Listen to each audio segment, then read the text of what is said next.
Hey guys, before we get started here, I want to go over real quick. I do have hoodies available. I finally made some hoodies.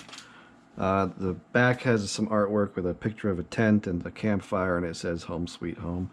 I got tons of this stuff still available, and I'm going to be doing a sale over the week of Thanksgiving. I'm going to make them 25% off, and that sale will go November 25th through November 29th. So that's the Monday to the Friday of the week of Thanksgiving.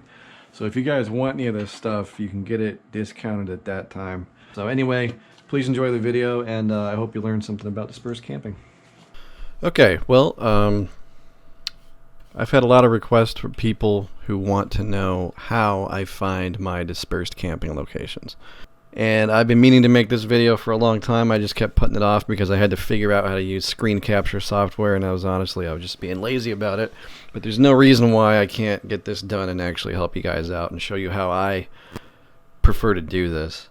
So first off, dispersed camping is really just finding a campsite, finding a place to camp that's not a designated campsite.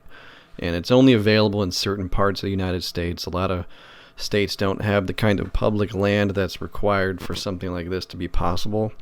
And I really can't speak for any place outside the United States because I haven't looked into their laws. But you may be able to do this in many places around the world. And it's also possible that you cannot disperse camp where you live now. But in the state of Arizona, we have a lot of public land. We have a lot of national forest land. And for the most part, you're legally allowed to just go out there and pitch a tent and spend the night. In fact, I think there's a law. I'm not going to look it up, but I think there's a law that says you can actually stay in the same place for 7 days in a row, every 30-day period of time. So you could actually live in the woods if you rotate every week to a different spot, which is insane. But let's kind of get started here. So I have Google Maps up. This is the Phoenix area right here. And I live in this area. And as you can see, a huge amount of space outside of this area is blank. You're not seeing farmland. You're not seeing towns. You're really just seeing desert. I mean, if I zoom in right here, you can see there's mountains here. There's a valley here. There's some washes. And this entire area is more than likely public land. Now, when I first moved out here and I was looking for places to camp, I would look up land maps. I actually bought a bunch of BLM land maps from the actual Forest Service office so that I knew where I could go. But the reality is, at least in this part of the country, if you see a huge swath of land, it's more than likely that this is probably land that you can camp on. Like if we zoom in here, I can see there's a road, and if you actually look in close enough, sometimes you'll see campsites and stuff, and so that's kind of usually where I start. Instead of going online and looking up places that you can disperse camp, I usually start by just, if I want to go to a new area, I think, okay, well, I've been on this road, what else is out here? And then I zoom in to the road, and I look for little offshoots. So like right here, for example, I marked this because at some point I was looking around on here and look, somebody's up here camping because there's a camp spot right here, right? So I found this on Google Maps satellite view just by following a trail, and that's usually how I like to do it. So if you look up forest roads in your area, I recommend just zooming in. Just follow one like this. It takes a while, but you'll be surprised what you can see in this view. In fact, you can even tell a lot of times the quality of the trail. And you can decide whether or not it's something you can take your bike on. Like right here, okay, there's an offshoot here. Where does that go? Well, look, right here, that's clearly a campsite. You can actually see right there, that's a fire ring where someone's had a campfire. So like, if I was looking for a place to go camp, I might click this, and you can actually mark it in Google Maps. You can make that a starred location. And then when you zoom out, that's still there. So that's kind of how I save a lot of my spots. But I don't really want to star that.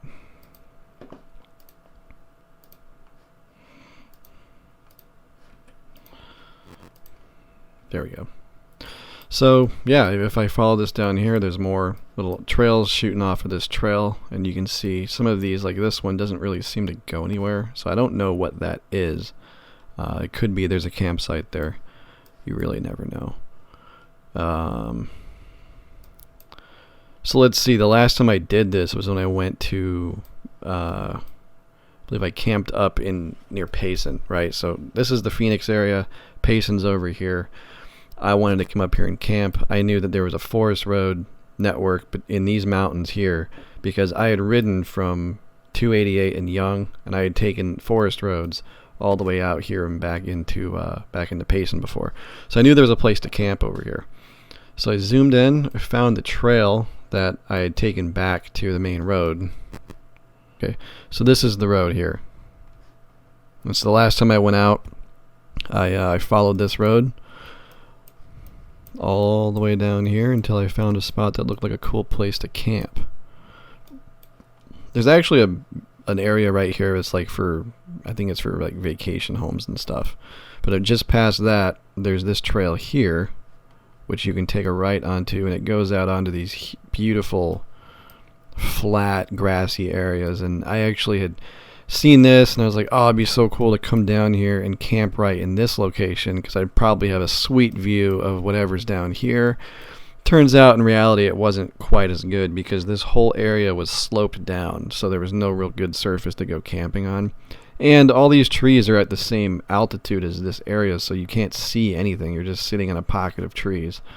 So I ended up riding all the way back over here, and I camped somewhere in this area. I know this video is going to kind of give away some of my camp spots, but, you know, if you really want to dig into it that far, dig into it. I don't care. But you can see all these forest roads are out here, and if you want to look for places to camp, you can just kind of follow these along. Now, I know that this is all public land because I've lived here long enough to not look at this and wonder if it's privately owned. Nobody privately owns this many freaking acres of a mountain. Okay, so this is part of the, I believe it's the Tonto National Forest. I knew that, and after riding this road so many times, I knew there's places to camp. I knew that it was public land. People hunt here. It's just something I know now, you know. So if you live in an area that you're unsure of, you know, maybe you haven't really ventured into the woods yet, maybe you haven't gone into the mountains before, it doesn't hurt to get some maps or to look that stuff up. Let's pretend, I got to see the state lines. Let's pretend we live in Idaho, right? Let's pretend I live in Twin Falls. Let's pretend this is where I live, and I want to go dispersed camping. I can zoom out immediately. I see all the farmland. I see all the areas that are unpopulated. So I'm right now I'm thinking, okay, this is probably public land. But before I zoom in and look for trails, let's just do a quick Google search and see if we can find out who owns the land. And let's just go to images. This is actually usually more helpful than you'd probably expect it to be. See all of these maps here, they have colors on them. These are showing different territories. Now this is not a very good one because it's not showing BLM or public land. So we want to find something that does. If we look at this map here, you can see Bureau of Land Management, Forest Service, State Land. All those are land that, at least in Arizona, I don't know the law in Idaho, but in Arizona you can camp on BLM, Forest Service, and most state-owned land. We can see right now all this yellow on this map and all this green on this map. That's all. Let's pretend that we've looked up the law, because you're going to need to do that. You're going to need to find out if you can camp on Forest Service land or BLM land. Let's pretend you can. Already I know all of these parts of this state I can probably go camp in. So this whole swath right here to the southwest of Twin Falls, it looks like it's BLM. You know, and if we look at other maps,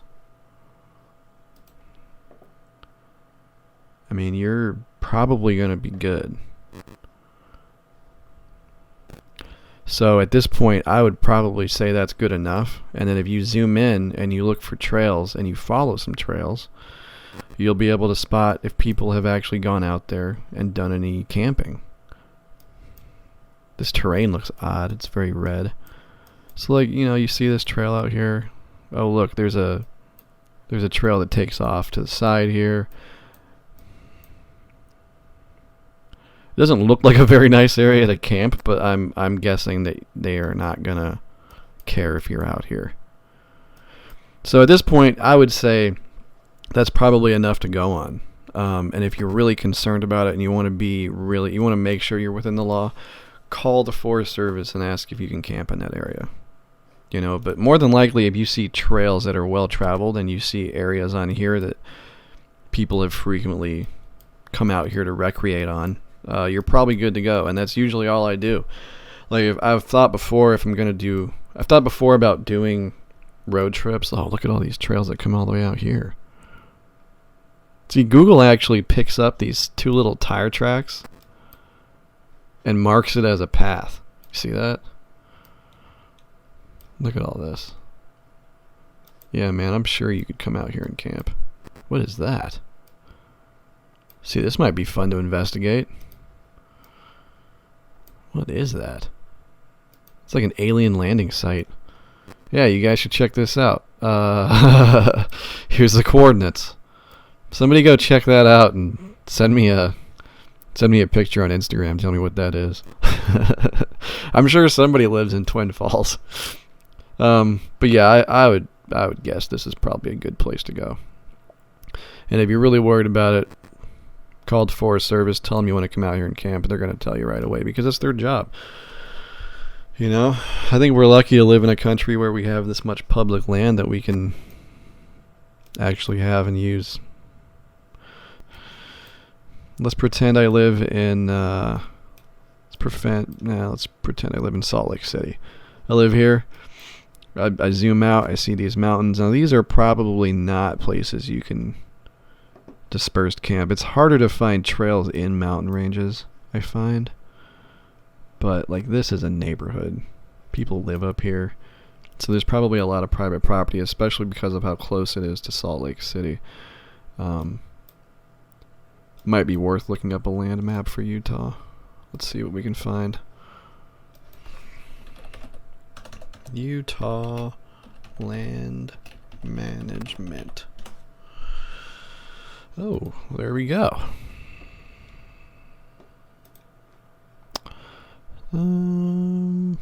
Alright, so look at this map here. Yellow is public land. So there's a lot of public land. However, those mountains are not public land. That looks like it's probably a state-owned park or something because it's in this area here, and that's white, which on this map is called private land. But it looks like all this western part and a huge bunch of this eastern part, you're going to be good to go.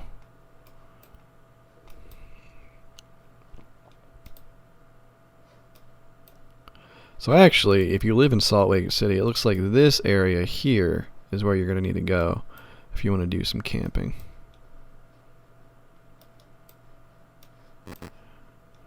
But yeah, you can zoom in. Like right off the bat, I can just zoom in and look at these trails. Like, it doesn't take that much work, guys. You can do this on your phone when you're on the toilet. Like, just zoom in, pick a city, zoom in, look at trails, and just follow them. And then you'll find stuff. Like, you'll be like, oh, there's a little offshoot and a spot to camp, like right there. That could be a spot that someone's camped. It kind of looks like it, just based on the coloration there. So yeah, I mean, if you guys are looking to get into this, I encourage you to try it. And also, don't do anything illegal. If there's a gate and it's locked, don't go past it. If there's a gate that says no trespassing, don't go past it. And actually, that's another point I wanted to bring up. And there's a good example of it in Arizona here.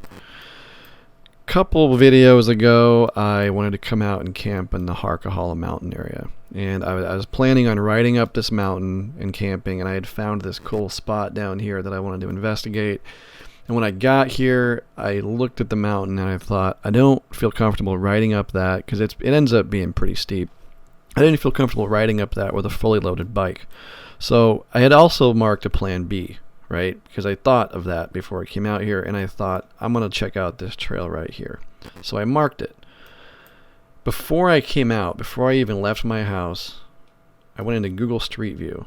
because I want to see if there's signage. And that's something you can do anywhere pretty much. If there's a trail coming off of a main road, you can almost always zoom in and see if there's signage, because sometimes there'll be a no trespassing sign or a no motor vehicle sign or no dirt bikes, and you can very easily just go to a main road and look over here. So I had noticed there's nothing at the road, and there's actually a trail marker here, so I'm sure vehicles can drive on it, but there was this, and you can't read that in the street view photo that I'm looking at, but once I got up to it, it just said motor vehicles have to stay on the trail. And I thought, okay, cool. So just from the research I did by messing around in Google Maps, I already knew this was going to be a solid plan if I decided not to do the mountain, which ended up being what I did. So yeah, I mean, that's kind of how I do this stuff, and anyone can pretty much do that. You know, we could pick anywhere in the country and do this. So let's go to, where do you guys want to go? Let's go to Montana. Let's pretend we live in Moccasin. Let's pretend this is where we live. If I zoom out, there's an enormous amount of farmland here. This is all going to be privately owned. So your bets for this whole area are going to be off unless this is some kind of private, or this is some kind of public park. But I don't think that's going to be the case. There's actually a house out here. So unless you come out here and stealth camp, I don't think you'd be allowed to do that.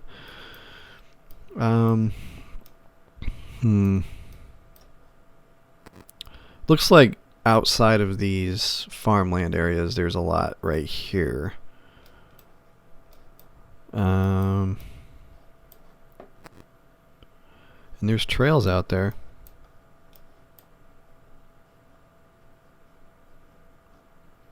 That looks like it might be a campsite.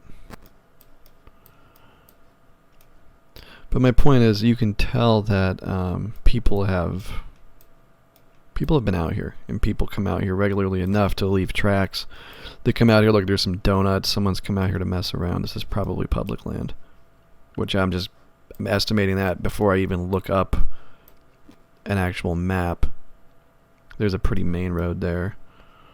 So let's go back to the closest paved area.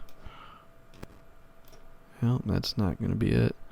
This might be too rural for a Google Street View car.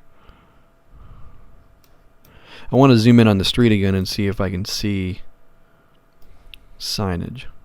You can also look at the landscape too. So if you want to check out the terrain, if we go to Utica here, where the Google Street car quit,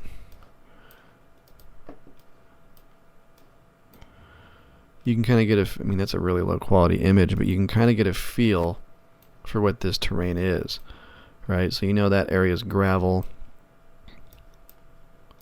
It looks like all of this is the same quality of road. That's all gravel. So yeah, I mean, without even looking up land maps, I would say this area is probably good. I would do a little more research before going out there, but it really is as simple as looking at your town, zooming out, and just looking at where the development stops, and then zooming into where the development stops, and then trying to figure out if you think that's an area where you can go. Like, this is probably private just because of this structure here. I doubt this is public land right next to that, although it could be. So yeah, you could just do it that way. That's kind of how I did it. I'm originally from the Chicago area, outside of it, and if you zoom in here, if you live in the Midwest at all, you're going to see none of that. All of this, as far as you can see, is privately owned land. There's no options for legal dispersed camping whatsoever, unless you're doing stealth camping, which maybe that's what you do. Maybe you want to get away with that. That is illegal, and you do not want to get caught trespassing on someone's property, especially just for something stupid like a camping trip. But all of this, look at this, all of this is privately owned farm. As far as you can see, we're in Iowa now. Omaha, Nebraska, all of this still privately owned. You know, these are all fields. This is somebody owns every single one of these. I mean, different people own them, but my point is, like, if you basically live anywhere east of Colorado, I mean, it's probably more of a diagonal line or more of a circle line here. If you live anywhere in this area, you're probably not going to have much luck. Now down here in the south, I don't know, you probably find more stuff. I'm not as familiar with this area. You can see there's a lot of woods. I'll leave it up to you guys to figure that out. It looks actually like this would be... It's set up kind of like public land. The way there's no development, but there's roads going through it. Oh yeah, look at that. It says National Forest Road 705, so this is probably National Forest right here. I would not be surprised if you could camp in this area. But the point I want everyone to take away is that a lot can be learned just by looking at these satellite images. Because you can see where development has stopped, and you can very easily zoom in and look at trails. And then with using Google, you can zoom in and you can mark locations. And so here, I can always come back to my map and I can say, oh look, there's a camping spot that I marked. And then as I'm riding out there, I know the road, I kind of know the point where I'm going to be looking for my campsite, and I can stop and I can look and I can go and I can camp there. So I hope this has been helpful to somebody. You know, you guys have asked for it. I hope this gives you answers. You can also use Google Earth, which is really convenient, and it's actually now a part of Google. But this is more helpful if you want to know kind of where what the terrain looks like and how the terrain is sloped and all of that. Because sometimes on a map, you look at a trail and you think that looks easy, and then you actually get there and you find out it's the side of a mountain because the satellite view didn't really give you a very good representation of it. So when I was camping up here in Payson, I camped on this finger here. And in Google Earth, you can rotate this and you can actually look at the profile and the shape of the land. I don't know if any of you know this. This is available online for free. And this will really help you determine how flat something is. You can pretty easily see it. Now this, as sloped as this looks in Google Earth, you know, this could be totally reasonable to camp on in real life. But once I got there, I discovered it actually is not. It actually is too sloped. But as you move your cursor around, you can also look at the altitude, which is down here. This is currently in metric. You have to go into the settings to change it. But if you move your mouse, you can see, if you watch this number, you can see it actually gives you the elevation. And that's important because it will tell you what temperatures are going to be like. It'll tell you how your bike is going to be running, all that stuff. So, yeah. I think that's all I've got. But use these tools to help you guys find your spots and do it legally. And good luck and be safe.